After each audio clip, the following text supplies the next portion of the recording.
Malawian Camera.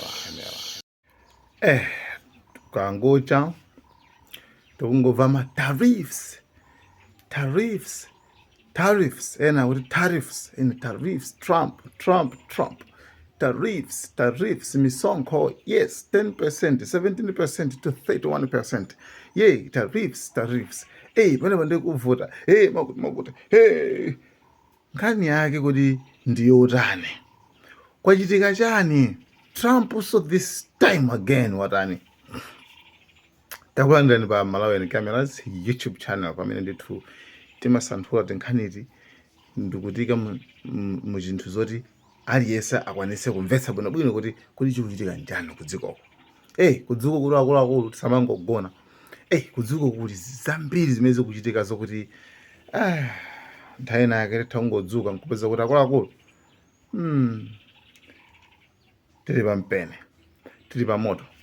This time Trump waika ma tariffs kapena ena amati it's the same word komano imangosena pronunciation ena amatchula kuti tariffs ena amati tariffs right koma yosayo imakhala misonkho ikuluikulu koma misonkho imene iyi imesiyana ndi misonkho imene timayidziwa iyi imakhala misonkho ndithu ikuluikulu imene anthu amene ali maiko ena akafuna kugulitsa katundu akafuna kupanga export katundu kutumiza katundu kulowetsa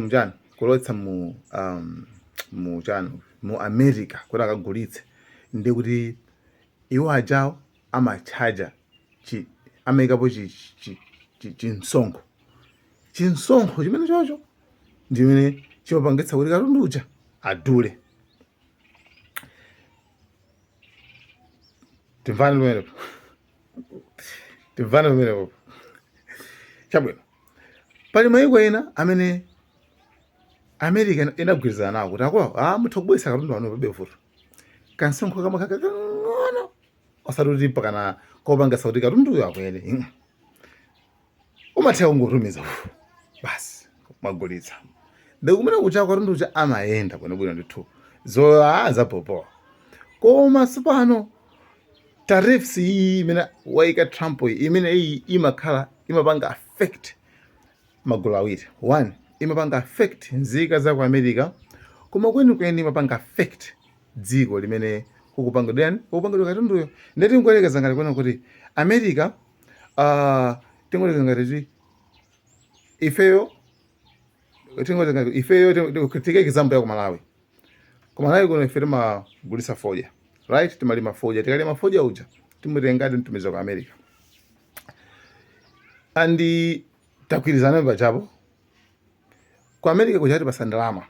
imene ife tikugulitsa fodyayo koma akatikira misonkho imene uwu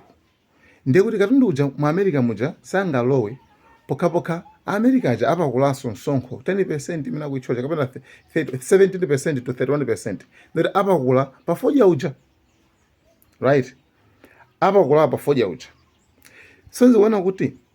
anu ake kugula fodya aja kuja ku America kuja ari uzafuna kuti akulu apa ifeyo misonkho kukuyu ayikutidya kwambiri ndifeyo fodya wanu sitingakuguleni swana ndoti Malawi ikuyenera kutsitsaso fodya uja kuti iwo aja azigulirabe mtengo umene amagulira uja. It's either mtengo uti pa ife Amalawi it's even mtengo choti pa ife Amalawi kuti ukoko zikhale mmene zilili ku America kuja o kuti akuluwa basi agula aonjezera msonkho adula koma ndito katundu uja yawoyo imene adula msonkho ndikuti ku katundu uja akangomukwezaso ndikuti kuko ndi nzika za ku America zimene zingasafale chifukwa katundu uja adula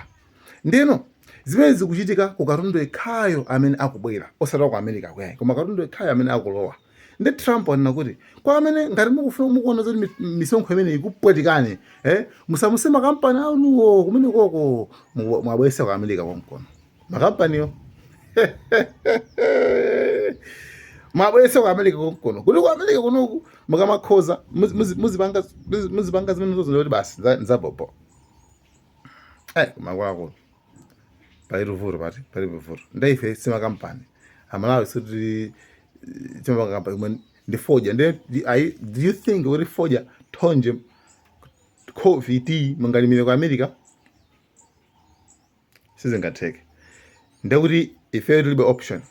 It's either ndemazoka ife ndi anthu oti oponelezedwa kale amationelera kale ndeti suti angaluze kwanda kuti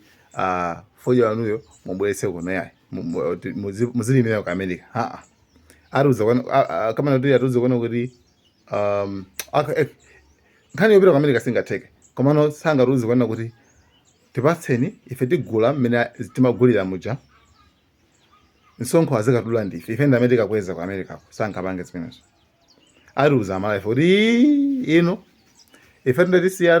zifoja zanu zithonje zanu tisiya tikafuna kwina kogula right lero azikagula madera amene kulibe tariffs amene anakhala ngati anapanga agreement. Makampani ena anazasuntha like kuchoka ku China ndikupita ku madera kumene kuli agreement yabwino ndi Trump koma ndi America yokuti kulibe matariffs ndama katundu chamapangira kumene koko ndakamatumiza amakhanga tachokera ku dziko limene lolo osatachokera ku China ndi zawo zimayenda bwinobwino ndiye pano pa Trump sokopolaso kumene kucha kwakwapolaso misonkho sokuti kumene kucha ndiye kwapola kwa Trump wakopola misonkho pande ku Israel komwe 17% ku Israel